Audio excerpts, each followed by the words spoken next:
He mataki api. Leampe tukile, iu ha chante, washte nape chuzi apie. Imachi api, chante mekilawi. Imachi api, wikia tuampi io yampawi. Imachi api, Candi Brings Plenty. I would like to greet each and every one of you with a handshake from my heart. I am standing here today, taking a minute to exhale. And I invite each and every one of you to do that as well. Let's ground ourselves and center ourselves and be fully present, to let go of some of those things that we walked in the room with, and to be here, to be centered and to celebrate that we get to sit in this room and we get to share all this energy, all this medicine, and all the beauty within ourselves and with each other. Because oftentimes, us frontline warriors, us social justice warriors, us mama warriors, each and every one of us, it takes a lot out of us just to organize, come together, and then we don't take that moment to receive and take in all that medicine from that hard work. I just wanted to take a moment for that because I'm sitting here. I came from South Dakota, from the Pine Ridge Reservation, from the Badlands. That's what's in the background of this photo. That's the most sacred place that my people, the Oglala Lakota Sioux, came from, was birthed from, and then ran to, seeking sanctuary during the Wounded Knee Massacre. Whenever the United States Army, 7th Cavalry, General George Custer's cavalry, massacred unarmed ancestors of mine. They killed 90 men and 200 women and children.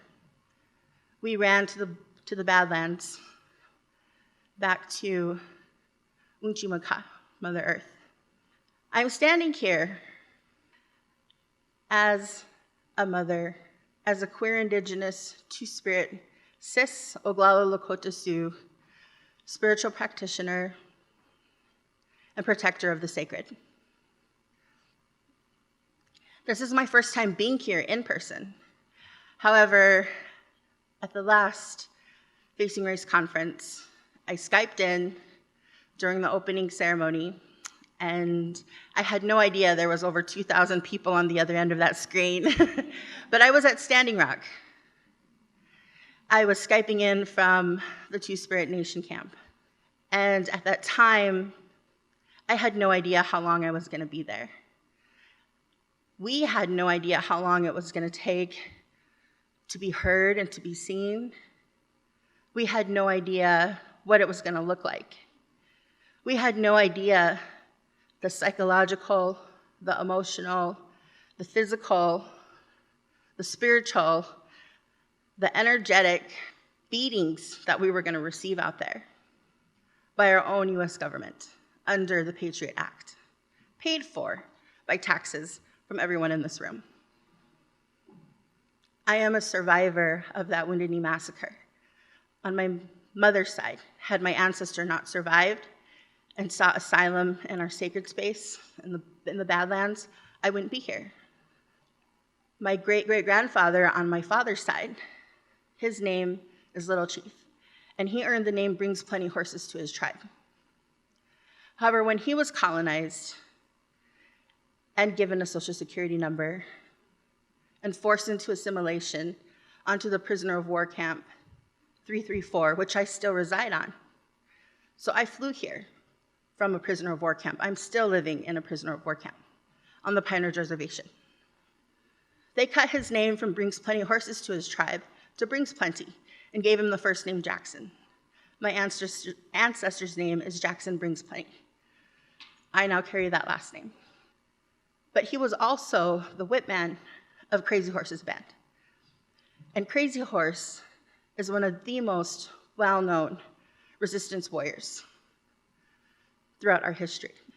The whip man is someone who has the spiritual authority to make sure that the Oyate, the people, are abiding by protocol, whether it's social gatherings, spiritual gatherings, or on the warpath. I heard the youth put out their call to action at Standing Rock. And that's part of one of our prophecies, which is the 7th generation prophecy. Since the time of colonization, there was a prophecy that had said, in 7 generations, we will stand back up and we will reclaim our place on Uchimaka. But it was within Standing Rock that I decided to follow that protocol of my ancestor. I stepped forward into spaces and places where women were never invited into. I knew that through ceremony, there was nothing but binary spaces, and that it was time to reclaim our sacred place in the sacred circles as Two-Spirit warriors. And Two-Spirit is a cultural identity for LGBTQ people.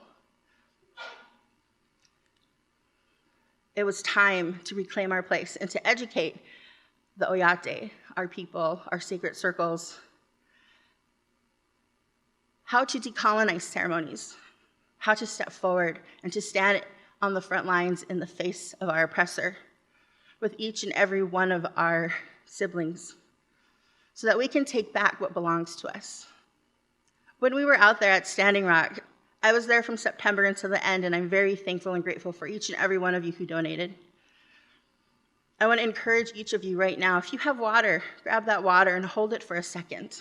Honor it and thank it, because your ancestors drank that water. This water is precipitated back up into the Cloud Nation, and it comes back down, and it comes back through our bodies, and it goes back out there into those rivers. Miniwachoni means water is life.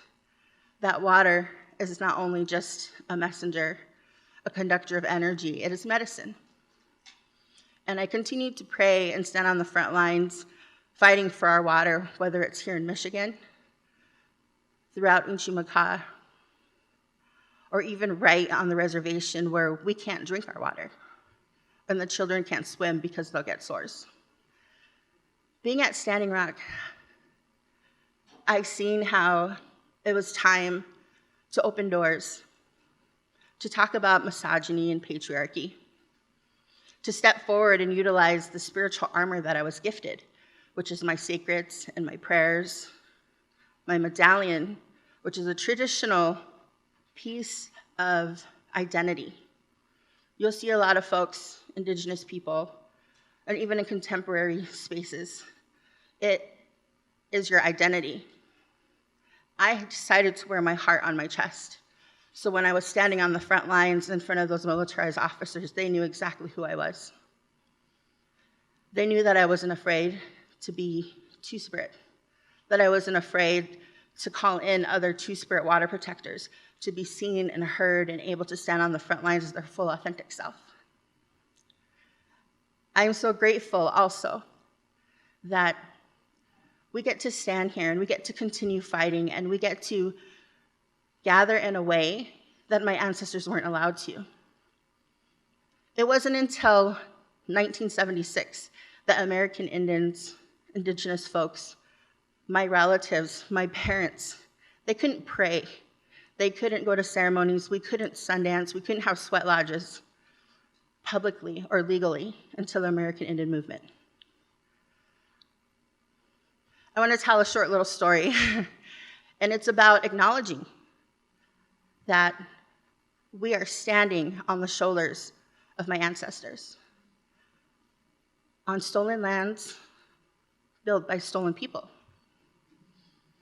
Each and every one of us in this room is displaced.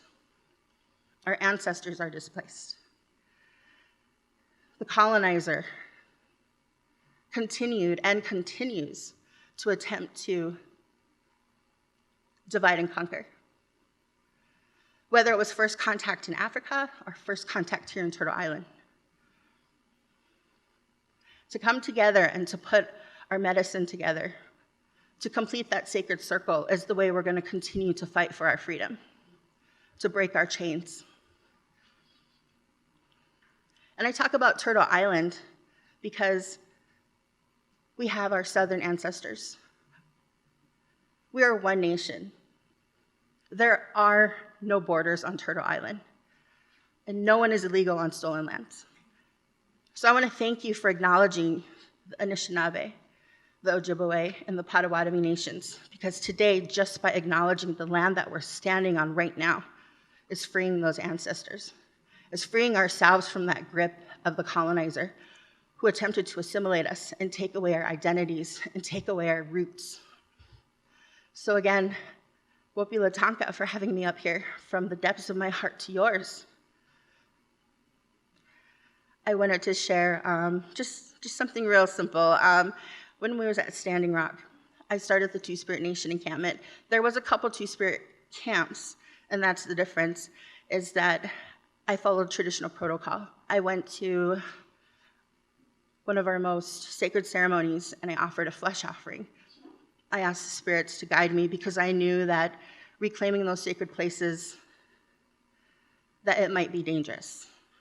That I know there's a lot of homophobia and transphobia and a lot of misogyny and patriarchy from those traditional tribal leaders who weren't ready for change, who were still saturated in their trauma. And from there, I went to Standing Rock and I sat down with the elderly council and I had asked them to support me, and that I had 3 asks. I had asked that we can put up a rainbow flag on Flag Row so that anybody who arrived, especially Two-Spirit LGBTQAI+ folks, could see an identity that belonged to them. It was the gathering of nations, the most biggest in history. And I wanted to make sure that Two-Spirit folks were documented, that they were honored, that they were seen, and that they were archived for our future generations. Because those Indian battles, those Indian wars are not over. We are still under attack. In North Dakota, our ancestors and our relatives have been targeted, and they can even vote as freely as the rest of us. I myself live in South Dakota, and I have a P.O. box. I don't know what I would do if I was targeted and not able to vote, but I'm thankful and grateful that they were able to organize as quickly as they did to let their voice be heard. When we were at our camp, at the Two-Spirit Nation camp, we often called in folks to honor them because they didn't get honored whenever they came out to their families. Instead, they were hurt, they were beaten, they were broken, and they were turned away. So at the Two-Spirit Nation camp, we continued to honor people, to doctor people, to empower people. And we reclaimed our ceremonies. We reclaimed our place as Two-Spirit warriors. And there was a time whenever we were having a painting ceremony on Thanksgiving Day because we were asked to lead the frontline action on that day. And as we were painting, Jane Fonda strolled in. And she said, "Hi, I'm Jane Fonda. I have arrived, and I would like to invite you to my Thanksgiving dinner that I'm having up at the Standing Rock High School. We have a bus waiting for you." And I stopped, and we all looked around, and everyone looked at me, and I had said, "I see that you didn't go through the orientation." And she said, "What are you talking about?" I said, "Well, first of all, when you come through those gates, you're an Ikjewichasha, a common man, a common person. We are all the same. When you stand in a circle, no one is higher or above each other. Everyone is right across from each other." And she turned to her assistant and she said, "No one told me that." And she said, "Am I offending you?" And I told her, "Absolutely." And she said, "Well, I have good intentions and I don't mean to offend you." So I had told her, "I'm only going to give you this emotional labor and take some time to educate you so that you can educate others." And I told her what we were doing and why we were doing it, and how in the orientation you are never supposed to interrupt folks who are in prayer and folks who are in circle and folks who are together in a humble way, because you don't know what you're stepping into, to observe and to take the time to respect and to honor what's happening. So I explained to her, I said, "Okay, we're getting ready to go out onto the front lines, and there's no way we're going to eat your meal on this day. And it's extremely offensive because we call this day Thanksgiving. And we are fasting. We are not eating on this day. We are not honoring your holiday. We are not honoring your ancestors who raped and pillaged and killed and stole our lands. And she said, well, what can I do? What's the best thing I can do? And I had told her, well, we have a protocol. Before we go out onto the front lines, we go into ceremony and we pray, and we have people who stay behind. Some of them cook, some of them make prayer ties, some of them tend to the fire, some of them take extra tasks for the day to cover those of us who are going out on the front lines, and we have people who are waiting for us, waiting to wipe us down in case we're covered in mace, or if we've been gas canistered, or if we've been water cannoned, or if we've been injured, so that they have other clothing waiting for us so that we don't bring it into the camp. And then we eat, and we sit down around the fire, and we decompress, and we put that trauma that we just experienced back into the fire because we refuse to accept it or to carry it forward with us.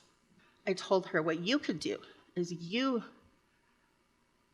could feed us. You could serve us. You can go back and get that food and bring it to us. Not your cooks, not your helpers, not your assistant, you. And she did. She asked me, when should I be back? I said, well, usually we are gone for at least 4 hours. So I would suggest coming down about sundown because we're fasting today, and that means we're not eating between sunrise and sunset. And she said, okay, thank you, but before I leave, can you share some more information with me so that I can fully comprehend?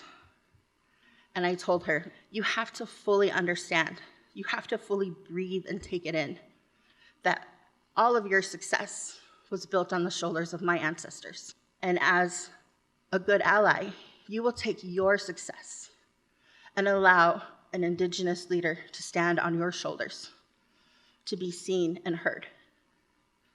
And she thanked me. And she came back that evening, very humbly served my camp and the people who were there, but I was so exhausted, I told her I couldn't eat, I just wanted to go right to sleep. And so she came back the next morning and she asked me, how can I thank you? She said, you taught me one of the most biggest lessons here. I've been here for 10 days, and on the last day, I'm learning more than I thought I would. And I told her, well, there's negative 60 below zero weather coming up, and it's gonna be 4-foot snow up to our waist. We need to make sure that we have a 4-wheel drive truck. She said, you got it. I'll buy you guys a truck. And then I told her one more thing. My trans, GQ, gender nonconforming folks, they don't feel safe showering at the high school. And we've been number 27 on the waiting list at the tribal casino for a hotel room since September, and this was Thanksgiving. And she said, well, you got it. I have a room. I won't check out. I will add your name, and I'll pay for the next 2 months. And in the past few months, I've been seeing her holding up Patrice Colors Cons the way she has. And I'm so grateful for that. I'm so thankful for that because she took that lesson at Standing Rock and she's empowering the Black Lives Matter movement in a way that absolutely has been overdue. So with that said, I want to thank each and every one of you and also to remember to continue to honor the Indigenous people whose lands you're on. Because when you do that, you are creating freedom for yourself, from the colonizer's hold, and for those ancestors who sacrificed their lives. Wopi Latanka, thank you.